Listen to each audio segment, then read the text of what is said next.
Some of the biggest stars of Star Wars are the droids. R2-D2 and C-3PO, despite other droids being introduced, remain at the top of the popularity list. And a popularity list with Star Wars is actually really important.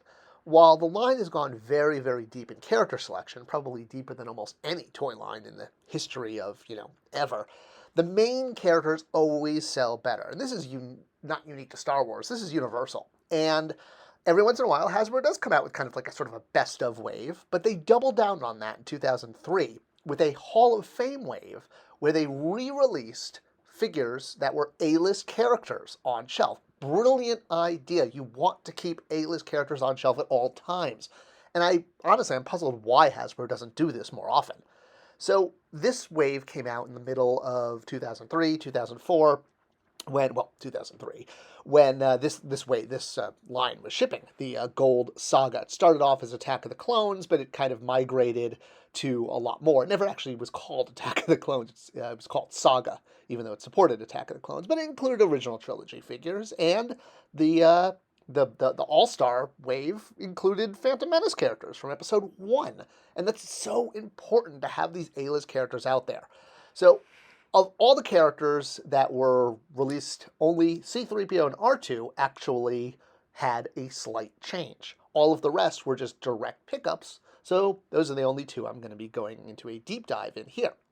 So everyone already had a release going back to Power of the Force 2. So yeah, some of these figures weren't exactly up to date as far as articulation, but at least it kept the main characters out there. So let's dive in and take a look at our two starring droids. So every figure in the All-Star wave came with a generic Star Wars base, which we actually haven't seen since. They connected on the side and in the back if you wanted to sort of recreate a floor. And it's prominently shown again as piece count in the blister, taking up a lot of space, flat against the side.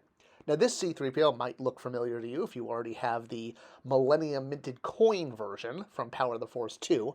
It is a slight deco change. They used a different vac metal process, so the flakes don't actually come off as much as they did on the Millennium Minted Coin version. So it's one of those 3POs that's just different enough to drive you crazy, but is technically a unique figure.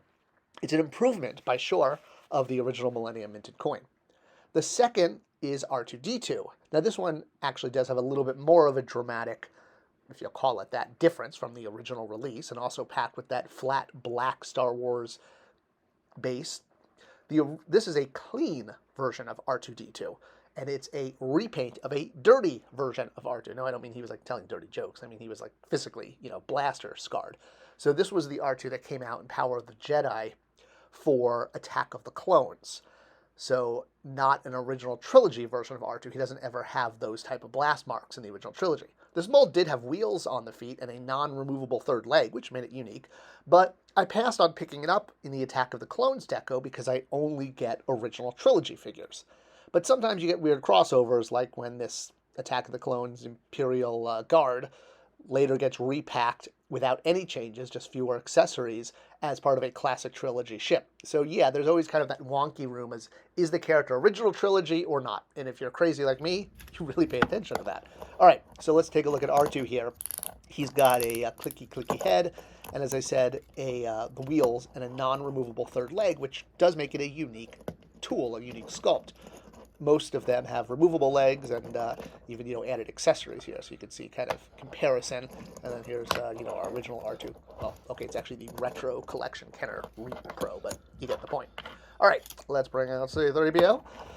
So again, this is the exact C-3PO that we got in the Millennium Minted Coin, but slightly different paint ops and different vac metal process.